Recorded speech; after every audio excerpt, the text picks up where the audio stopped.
اچھا پھر ایک قوم وہ میں نے دیکھی ہے جو کہتی ہے جی یہ تسبیح آپ گن کے کیوں کرتے ہیں. اور یہ میں آپ کو ایک بات بتاؤں, یہ وہ بندہ کہتا ہے جس نے کی نہیں ہے نا, صرف وہ بندہ یہ بات کہے گا. اب میں نے 70 تسبیحاں کرنی ہیں, مجھے بتائیں میں گنے بغیر کیسے کروں؟ پاسبل ہی نہیں, میرے لیے پاسبل ہی نہیں ہے.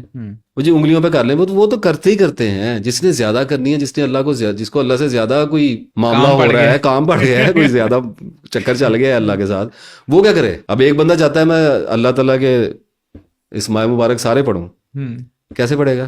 تسبیح کرے گا. تو جو تسبیح لٹکانے والی دانوں والی ہے یا بٹن والی ہے, یہ جو میرے ہاتھ میں بھی پڑی ہوئی ہے, میرے نظر آ رہی ہوگی آپ کو, کوئی بھی تسبیح ہو گئی یا دوسری دانوں والی بھی ہے, وہ صرف اور صرف ایک آلہ ہے, اس کے علاوہ کچھ نہیں ہے. نہ اس کی مذہب میں کوئی حیثیت ہے, نہ اس کی تصوف میں کوئی حیثیت ہے, صرف اس لیے کہ اس سے گنا جاتا ہے بس. اور پھر یہ لوگ کہتے ہیں کہ جی ریاکاری بھی ہوتی ہے, تسبیح کرنے والے دکھا کے بھی پڑھتے ہیں. اس کا مقصد اب ظاہر آپ نے دیکھا ہے, بڑے بڑے سیاستدان سب سے پہلے چھوٹی سی ایک تسبیح پکڑ لیں گے. میں آپ کو ایک بات بتاؤں, میرے ذہن میں کبھی کبھی خیال آتا ہے کہ اللہ کو دکھاوے کی نمازیں بہت ناپسند ہیں. ایک نماز اور بھی ہوتی ہے, وہ ہوتی ہے جلدی کی نماز, بیزاری کی, جو ہم عام طور پہ اکثر پڑھتے رہتے ہیں ایسے ہی اپنے گھروں میں, مسجدوں میں, کہ نماز نیتی ہوئی ہے اور ذہن کہیں گیا. وہ مجبوری ہے انسانوں کی, کیا کریں. کیا بلے شاہ کا شعر تھا, دل کھڑاوے کڑیاں منڈے سجدے کرے مسیتی, اور دنیا داراں رب دے نال بھی 420 کی, تیسرا کا کوئی شعر تھا.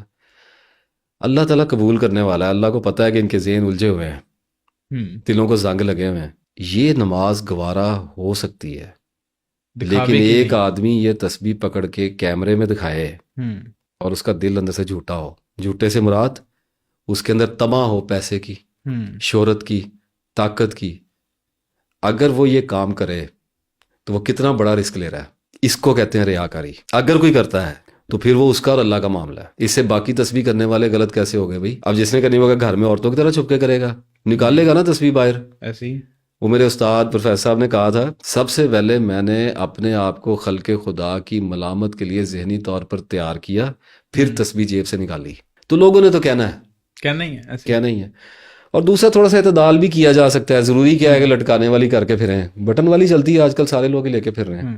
اچھا میں نے مسلمانوں میں, ہمارے ہاں پاکستانیوں میں پہلے بھی ذکر کیا تھا, سب سے جو بڑا سانحہ دیکھا ہے, تسبیح بہت کم لوگ کر رہے ہیں.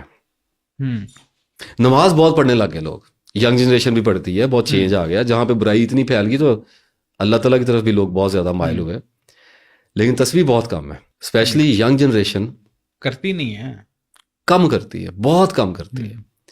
تو لگا تو رہے ہیں لوگوں کو. اور مجھے نا, میں ایک دفعہ پروفیسر صاحب کے پاس بیٹھا, بار بار استاد کا کیا نام لے کے آؤں, سورج کو چراغ دکھانے والی بات ہی ہے. میرے کان میں انہوں نے پتہ کیا کہا, کہتے دیکھو دباؤ تو پڑھتے رہتے ہیں, تمہیں پتہ ہے میں نے کیا کیا ہے, مجھ سے اللہ نے کیا کام لیا ہے.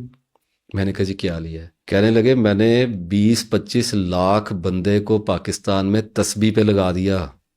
20-25 لاکھ, 25-30 لاکھ ہی لگ گئے ہوں گے, آگے ان کی فیملیاں لگ گئی, ان کے بچے لگ گئے, تو ملٹی پلائی ہو گیا نا, پتہ نہیں کہاں پہ چلی گئی بات. ایسے ہی میں نے اتنے لوگوں کو اللہ کے نام سے اس کو یاد کرنے پہ لگا دیا ہے. اور پھر اللہ کے اس بندے نے, اس عظیم استاد نے مجھے ایک لفظ کہا, اس نے کہا تم دیکھو کہ اس سے پاکستان میں کتنی برکت پیدا ہوتی ہوگی اور کتنی بلائیں ٹلتی ہوں گی. ابھی بلاؤں کا یہ حال ہے, تو اگر تسبیحیں اتنے لوگ نہ کر رہے ہوتے جتنے لگائے گئے ہیں تو پھر کیا عالم ہونا تھا. لیکن پھر بھی یہ لوگ بہت کم ہیں. اگر دیکھیں 18-20 کروڑ کی آبادی, مجھے نہیں پتا کتنی ہو گئی ہے, کتنی آبادی ہے پاکستان کی ابھی, 21 کروڑ ہے. اور 21 کروڑ آبادی والے ملک میں اگر 1 کروڑ بندہ تسبیح ہے تو کیا ہے. تو ایک تو تسبیح کی طرف جانا چاہیے, اللہ کو یاد کرنا چاہیے. کیا حرج ہے اگر دن میں ہر بندہ 4-5 تسبیحات کر لے. فار ایگزامپل بات پھر وہی آ گئی کہ استاد نے مجھے دیا اسم یا سلامو, اور کہا کہ سلامتی کا اسم ہے, انبیاء پہ نازل ہوا ہے, اینٹی ڈپریسنٹ ہے. ہو گئی نا تعلیم, ہوگی سمجھ آ گئی بات, سننے والوں کو آئی ہوگی کہ کیا کہا ہے. اینٹی ڈپریسنٹ ہے, سینٹرل نروس سسٹم کو اسٹرانگ کرے گا. لیکن جب آپ پڑھنا شروع کریں گے تو ایک دفعہ بھوچال آئے گا.